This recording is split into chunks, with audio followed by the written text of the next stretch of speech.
जय श्री गणेश, जय श्री हरि, जय माता दी। सभी भक्तों को नवरात्रि की बहुत बहुत शुभकामनाएं। नवरात्रि का पर्व शक्ति और भक्ति का अद्भुत संगम है।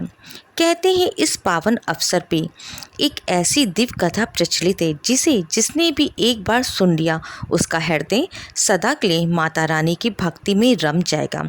और ये कथा केवल एक कहानी नहीं बल्कि माँ दुर्गा की महिमा का एक ऐसा प्रमाण है जो सुनने वाले के जीवन में आस्था और विश्वास की नई लौ जला देता है। आज आपको चैत नवरात्रि की वही मुख्य कथा सुनाने जा रहे हैं जो युगों युगों से माता रानी की कृपा का प्रतीक मानी जाती है। और माता रानी को 16 श्रृंगार ही क्यों अर्पित किया जाता है, इन 16 श्रृंगार की भी एक बड़ी दिलचस्प और रोचक कथा है। तो सबसे पहले आपको सुनाते हैं माता रानी के 16 श्रृंगार की कथा। आप सभी से अनुरोध है कि अगर आपको कथा अच्छी लगे, वीडियो अच्छी लगे तो लाइक करें और कमेंट में जय माता दी अवश्य लिखें। जय माता दी।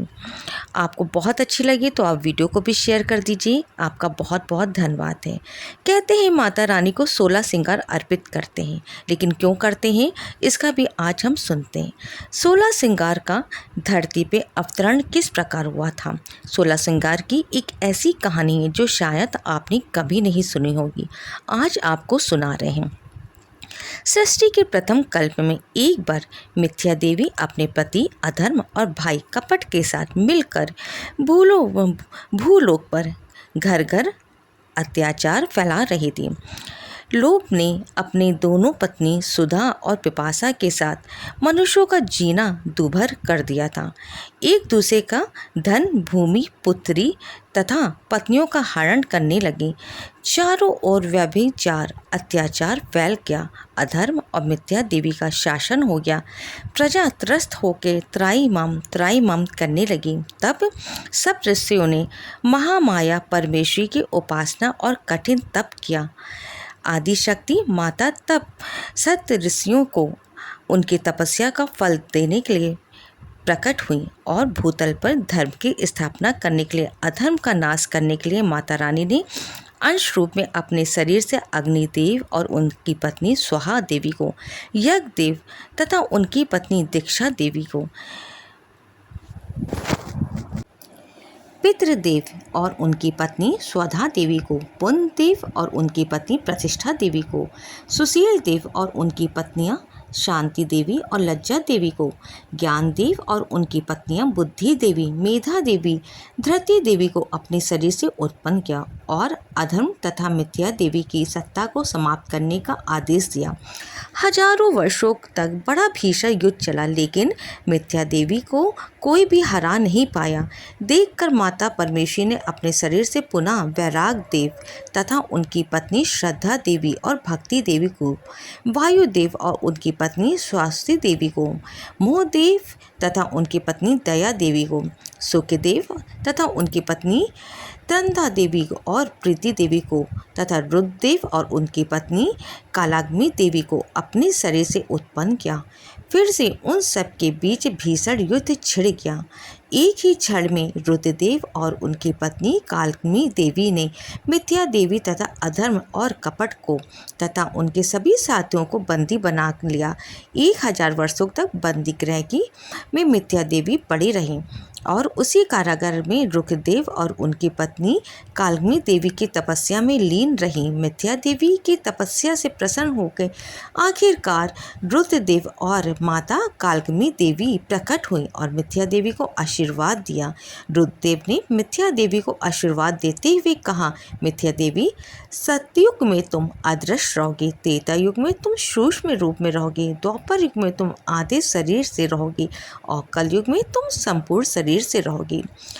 कलयुग में ही सर्वत्र तुम्हारा शासन होगा। तब माता कालाग्नि देवी ने मिथ्या देवी को आशीर्वाद स्वरूप कहा, मिथ्या देवी, हमारे शरीर के 16 श्रृंगार का अंश रूप से धरती पे अवतरण हुआ है। तुम उनके पास कभी मत जाना, नहीं तो वह तुम्हें भस्म कर देंगे। देवी की बात सुनकर मिथ्या देवी ने हाथ जोड़ के पूछा, माते, आपके 16 श्रृंगार अंश रूप से कहाँ पर है, कृपया बताइए। तब माता कहने लगी, हमारी आँख का काजल क्षीर सागर के रूप में है, हमारी मांग का सिंदूर शेषनाग का रूप धारण करके श्री विष्णु के शेष सैया बनकर क्षीर सागर में, हमारे पाँव का महावर वृष रूप में कौशल देश में है। जब श्री विष्णु का राम रूप में अवतार होगा तब मेरे भक्त कश्यप केवट के रूप में जन्म होगा। केवट इसी वृक्ष को काट कर नाव बनाएंगे और उसी नाव से केवट विष्णु रूपी श्री राम को गंगा जी के पार उतारेंगे।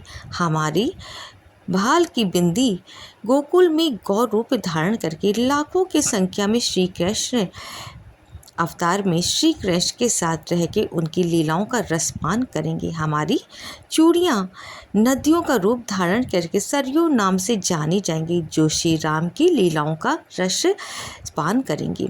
हमारे पायल पीताम्बर का रूप धारण करके हमेशा श्री कृष्ण के शरीर पे विद्यमान रहेंगी। हमारे पाँव के बिछुए मंदराचल पर्वत के नाम से जाने जाएंगे। अगले कल्प में सागर मंथन की लीला होगी, जिसमें मंदराचल पर्वत अपनी मथनी बनेगा। हमारी नसिका की नथनी ब्रह्मा जी का कमंडल हमारे कान के कर्णफूल कुंडल का रूप धारण करके रुद्रदेव के कर्ण में विराजमान है और हमारी कमर की गर्दनी बलराम के हल का फल बनकर असुरों का विनाश करेगी। इसलिए हे मिथ्या देवी, तुम इनके पास भूल कर भी मत जाना, नहीं तो तुम एक क्षण में ही वहीं जलकर भस्म हो जाओगी। कलयुग में जो भक्त हमें 16 श्रृंगार अर्पण करके हमारी उपासना करेंगे, उनके पास भी तुम कभी मत जाना और कलयुग में इस प्रकार चारों ओर केवल तुम्हारा ही शासन होगा। मिथ्या देवी को ऐसा वरदान देके माता और रुद्रदेव वहीं अंतर्ध्यान हो गए। नवरात्रि का त्यौहार मनाने के पीछे जो कथा प्रचलित है, उस कथा के अनुसार एक समय बृहस्पति जी ने ब्रह्मा जी के समस्त चैत और अश्विन मास के शुक्ल पक्ष में पड़ने वाले नवरात्रि व्रत का महत्व जानने की इच्छा प्रकट की। उन्होंने कहा, हे ब्रह्मा जी, इस व्रत का क्या फल है, इसे किस प्रकार किया जाता है, सब पहले इस व्रत के बारे में आपसे सुनने की इच्छा है। कृपया करके आप मुझसे विस्तार पूर्वक कहिए। श्री बृहस्पति जी के प्रश्नों का जवाब देते हुए ब्रह्मा जी कहने लगी, बृहस्पति, प्राणियों के हित की इच्छा से तुमने बहुत अच्छा प्रश्न किया है। जो भी मनुष्य मनोरथ पूर्ण करने वाली माँ दुर्गा, महादेव, सूर्य और नारायण का ध्यान करता है, वह धन और ये नवरात्रि व्रत संपूर्ण करता है। कामनों को पूर्ण करने वाला इस व्रत को करने से पुत्र, सुख, धन, विद्या, सुख की प्राप्ति होती है, रोग दूर हो जाते हैं, घर में सुख समृद्धि की वृद्धि होती है, बांझ को पुत्र मिलता है और समस्त पापों से सबको मुक्ति मिल जाती है। जो मनुष्य नवरात्रि के दिनों में माँ जगदम्बा की पूजा नहीं करता है या जो नवरात्रि के व्रत नहीं करता है, वह अनेक दुख भोगता है। व्रत करने वाला भक्त सारे दिन का अगर उपवास ना कर सके तो एक समय भोजन करे और 9 दिन तक अपने परिवारजनों सहित नवरात्रि व्रत की कथा को पढ़े या सुने। बृहस्पति, आप जिसने सबसे पहले इस महाव्रत को किया, वह कथा मैं तुम्हें सुनाता हूँ। श्री ब्रह्मा जी कहने लगी, प्राचीन काल में मनोहर नगर में पीठ नाम का एक अनाथ ब्राह्मण रहा करता था। वह माँ दुर्गा का अन्य भक्त था। उसकी एक कन्या उत्पन्न हुई जो कि सर्व गुणों से संपन्न थी। वह कन्या अपनी सहेलियों के साथ खेलती कूदती इस प्रकार बढ़ने लगी जैसे शुक्ल पक्ष में चंद्रमा की कला बढ़ती है। वह ब्राह्मण प्रतिदिन जब नियम से माँ दुर्गा की पूजा करके होम किया करता तो उसकी पुत्री भी नियम से वहाँ उपस्थित रहा करती। एक दिन सुमति भगवती माँ के पूजन में उपस्थित नहीं हो, इसके पिता को पुत्री की ऐसी असावधानी देख के बड़ा क्रोध आया और वह पुत्री से कहने लगा, अरे दुष्ट पुत्री, आज से तूने भगवान का पूजन नहीं किया, इस कारण मैं किसी कुष्ठ रोगी या दरिद्र मनुष्य के साथ तेरा विवाह कर दूंगा। पिता की बात सुनकर सुमति को बड़ा दुख हुआ और अपने पिता से कहने लगी, पिताजी, मैं आपकी पुत्री हूँ और सब तरह से आपके अधीन हूँ। जैसी आपकी इच्छा हो वैसे ही करो, चाहे राजा से चाहे कुछ दरिद्र से मेरा विवाह कर दो। पर होगा वही जो मेरे भाग में लिखा हुआ, क्योंकि कर्म करना मनुष्य के अधीन है पर फल देना ईश्वर के अधीन है।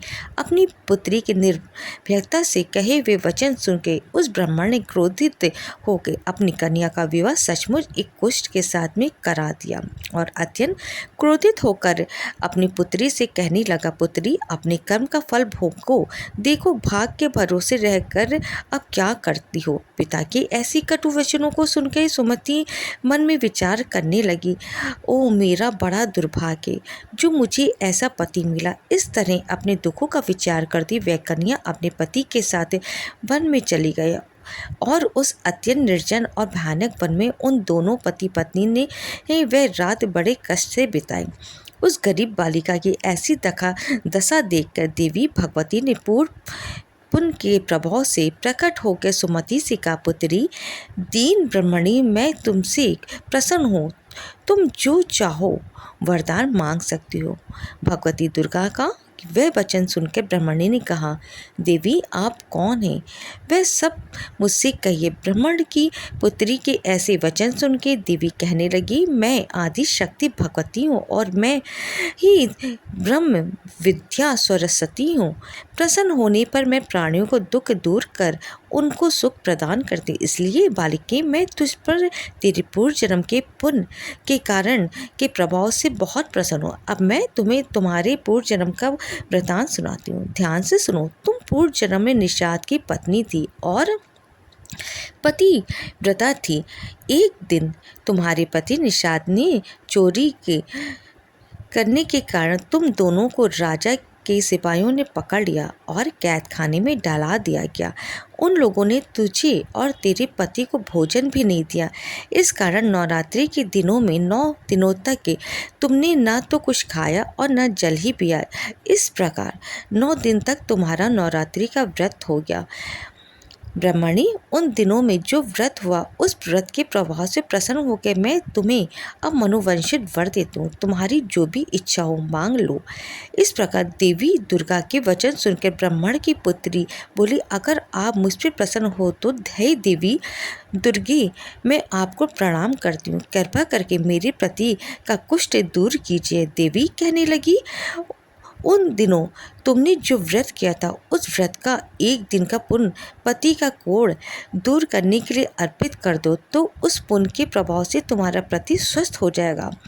इस प्रकार देवी के वचन सुन के वह ब्राह्मणी बड़ी प्रसन्न हुई और पति को निरोग रखने की इच्छा से जब उसने तथास्तु ठीक ऐसा ही वचन कहा तब उसके पति का शरीर देखते ही देखते भगवती दुर्गा की कृपा से रोग रहित हो गया और वह स्वस्थ हो गया। ब्राह्मणी पति को देखकर देवी की स्तुति करने लगी, इस प्रकार कहने लगी कि हे माँ भगवती दुर्गति को दूर करने वाली, तीनों लोगों का संताप हारने वाली, समस्त दुखों को दूर करने वाली, रोगी मनुष्य को निरोग करने वाली, प्रसन्न होकर मनोवंशित फल वर देने वाली और दुष्टों का नाश करने वाली जगत की माता हो आप। मुझ अपराध अबला को मेरे पिता ने कुष्ठ मनुष्य के साथ विवाह करके घर से निकाल दिया था। पिता से तिरस्कृत निर्जन वन में अब मैं अपने पति के साथ विचर रही हूँ।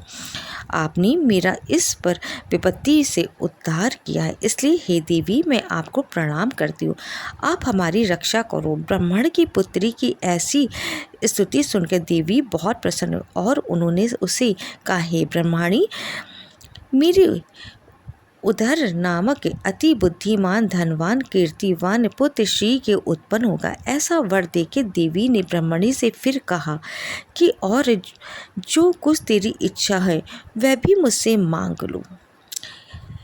सुमति कहने लगी, हे देवी दुर्गे अगर आप मुझ पर प्रसन्न हो तो कृपया मुझे नवरात्रि की विधि सविस्तार वर्णन कीजिए। ब्राह्मणी के वचन सुन के माँ कहने लगी, हे ब्राह्मणी अब मैं तुम्हें संपूर्ण पापों को दूर करने वाली नवरात्र की विधि बताती हूँ, ध्यानपूर्वक सुनो। अश्विन मास की शुक्ल पक्ष की प्रतिपदा तिथि से लेकिन 9 दिन तक व्रत रखें। अगर दिन भर का व्रत ना रख सके तो एक समय शुद्ध सात्विक भोजन करें। शुभ मुहूर्त में घट स्थापना करें। महाकाली, महालक्ष्मी, महासरस्वती की मूर्तियां स्थापित कर उनकी विधि विधान से पूजा करें। बिजोरे के फल से अर्घ्य देने से रूप की प्राप्ति होती है। जायफल से अर्घ्य देने पे कीर्ति तथा से कार्य की सिद्धि होती है। आंवले से सुख की प्राप्ति होती है। केले से अर्घ्य देने से आभूषणों की प्राप्ति होती है। इस प्रकार पुष्पों और फलों से अर्घ्य देकर व्रत समाप्त होने पर 9वें दिन विधि विधान से हवन करें। खांड, घी, गेहूँ, शहद, जौ, तिल, बिल, नारियल, दाग और कदम जैसी विभिन्न सामग्रियों से हवन करें। आंवले से कीर्ति और केले से पुत्र की, कमल से राज, सम्मान और दागों से संपत्ति की प्राप्ति होती है। खांड भी नारियल, शहद, जौ और तिल तथा फलों से होम करने से मनोवांछित वस्तु की प्राप्ति होती है। व्रत करने वाला मनुष्य इस विधि विधान से होम कर अपने आचार्य को अत्यंत नम्रता के साथ प्रणाम करे और यज्ञ की सिद्धि के लिए उसे दक्षिणा दे। इस प्रकार बताई हुई विधि के अनुसार जो भी नवरात्रि के व्रत करता है उससे सभी मनोरथ सिद्ध हो जाते उसके, और इसमें तनिक भी संदेह नहीं। इन 9 दिनों में जो कुछ दान आदि दिया जाता है उसका करोड़ों गुना फल मिलता है। नवरात्र के व्रत करने से अश्वमेध यज्ञ के फल की प्राप्ति होती है। इसलिए ब्राह्मणी इस संपूर्ण कामनाओं को पूर्ण करने वाले उत्तम व्रत को तीर्थ, मंदिर अथवा घर में विधि के अनुसार करना चाहिए। श्री ब्रह्मा जी बोले कि हे बृहस्पति, इस प्रकार ब्राह्मणी को नवरात्रि व्रत की विधि बताकर देवी अंतर ध्यान हो गई। अतः जो मनुष्य या स्त्री इस व्रत को भक्तिपूर्वक निष्ठा के साथ करता है वह इस लोक में भोग कर अंत में मोक्ष की प्राप्ति करता है। श्री ब्रह्मा जी बृहस्पति जी से कहते हैं कि ये दुर्लभ व्रत का महात्म्य जो मैंने तुमसे बताया। ऐसा सुनकर श्री बृहस्पति जी आनंद से प्रफुल्लित हो गए और कहने लगी, ब्राह्मण अपनी मुझे इस अति कृपा करके आपने मुझे ये व्रत का महात्म्य सुनाया है। श्री ब्रह्मा जी बोले, हे बृहस्पति, ये देवी भगवती संपूर्ण लोकों का पालन करने वाली है। इन महादेवी के प्रभाव को भला कौन जान सकता है। प्रेम से बोले, देवी भगवती की जय हो, जगदम्बा की जय हो, नव दुर्गा की जय, बोल अष्टभुजी दुर्गा माता की जय है। अगर आपको मेरे द्वारा बताई हुई ये कथा पसंद आए तो वीडियो को ज़्यादा से ज़्यादा शेयर करके कमेंट में जय माता दी अवश्य लिखिए। माता रानी आप भी आपके परिवार पे कृपा करेंगी।